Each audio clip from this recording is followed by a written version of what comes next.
the Summer Series 25, a 4-part mid-season miniseries hosted by Melanie Taddeo, on topics including accessible housing in Canada, Disability Pride Month, grant writing, and lifelong learning. Learn more about what accessibility means in the context of Canada's housing crisis. Discover the fact that there is a Disability Pride Month. Listen to some instructive lessons on writing and applying for grants for charities, and consider the benefits of lifelong learning. Each of these topics is the focus of Connect for Life's 4-part mid-season mini-series, which was produced during the summer of 2025 and is hosted by Connect for Life's founder and CEO, Melanie Taddeo. Instructive, reflective, inspiring, and on demand for your convenience. Part 1: Accessible Housing.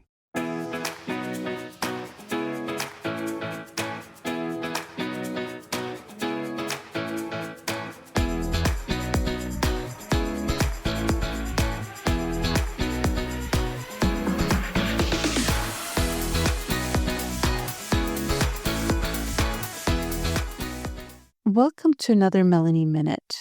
If you've been paying attention in the news, you've heard about the price of housing, the price of rent, and even some issues with getting people out of houses. Renters that are squatting and not refusing to leave. All of that is front and foremost in the news. But yet, we hear very little about accessible housing, or actually the lack of accessible housing. In June, the National Advocate for Housing has put out a human rights concern about the lack of accessible housing in Canada. Currently, in Canada, 28% of the population, which is over 8 million people in Canada, are living with a disability. And yet, they all don't have accessible housing. Now, accessible housing means that it's safe and accessible for that individual, whether it's a physical accessibility, it's built for wheelchair users or somebody with mobility devices. It's also got all of the requirements it needs, whether that's the walk-in or roll-in shower, safety bars, higher toilets, etc., even doorways. But the buildings also need to be accessible and have other elements of accessibility. But accessibility also means affordability. So we know that many individuals with disabilities are living below the poverty line because they depend on ODSP, OW, or CPP. The unemployment rate for individuals with disabilities, as we've talked about several times before, is staggering. So therefore, a lot of people cannot afford housing. So access is not just about the physical built environment, it's about being able to afford it, especially in a safe environment. The numbers are just increasing with the population aging, and seniors and individuals with disabilities have been waving the flag of concern about the lack of accessible housing for years. In fact, many individuals with disabilities have decided to go the alternative route of assistive death so that they don't have to stress and worry about where they're going to get money to pay the bills or pay for rent or even to find a place to live safely. Homelessness amongst people with disabilities is again at an all-time high, and the advocate has finally decided that this is enough. This is the third time that she has called for a panel review of this human rights violations, as she's referring to it as, is where the panel can come together and look at the need for accessible housing. Now, we know there's already a shortage of housing in Canada and that they are working towards that.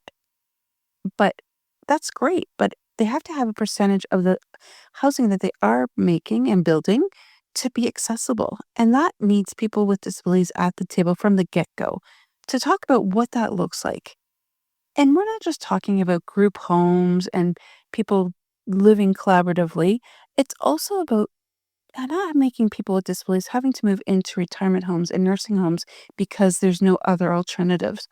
We know there's a shortage all the way around. But if we start talking about what the needs in order to make housing accessible are at the very beginning stages, this is going to help builders, it's going to help government officials understand the need from the very beginning and hopefully make the process a lot easier. Now, currently, individuals living in Canada with a disability report that over 300,000 of them are living in a home that perhaps doesn't have the devices or accommodations that they require to live safely, whether it is going to be those grab bars in the shower or even the bath bench. Ensuring that these accommodations are being able to come forward, not necessarily in the housing itself, but also to be available to individuals that need them and require them. We understand that lighting and talking elevators, braille on the floors, all of these features are important when looking at what housing will work for individuals. Many people can't live in basement apartments because they may use mobility devices that does not make that conducive. But also we have to think of the other types of disabilities that impact the need for accessible housing. Of course, that is invisible disabilities. Perhaps somebody has arthritis and can't do stairs, etc., etc. There are so many factors to consider.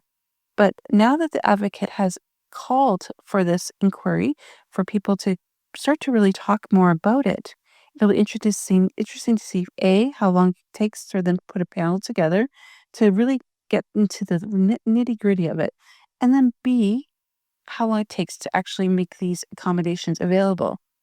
We know it's a long process, but currently, did you know for accessible housing and even housing that is subsidized, there is a 9 to 10-year waiting list in most communities? That's unreasonable. People will be homeless. People will die before they even get on that list. It is a problem that all of us have to address. As I mentioned, all of us are aging, all of us are getting older, and all of us live in communities. And we want to make sure that every person has the right, the human right, to have a place where they feel safe, they can live, and also look at the impact that unaffordable and inaccessible housing will have on the big picture.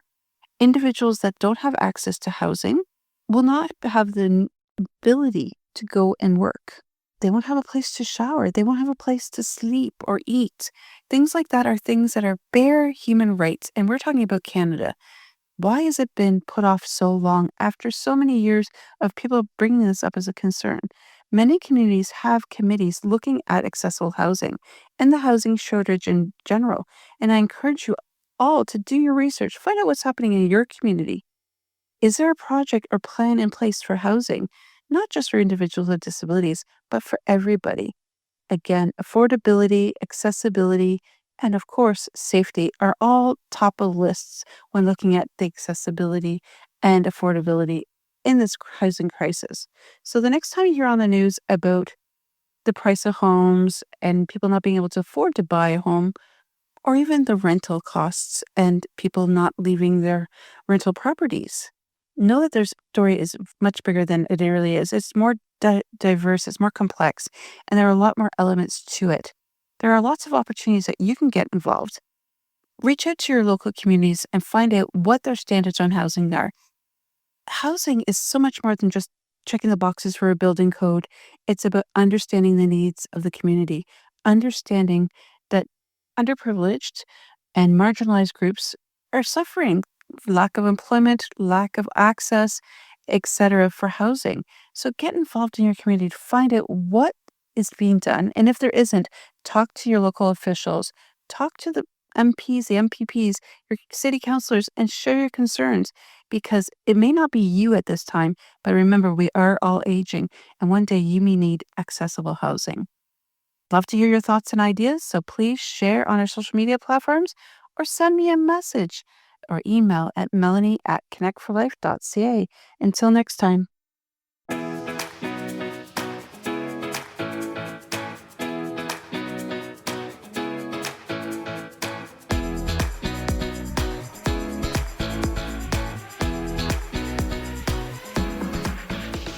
You have been listening to Connect for Life, the podcast. Connect for Life is a Canadian-based registered charity committed to eliminating barriers for people with disabilities. Visit connectforlife.ca and join us in helping people with disabilities become the champions of their growth stories.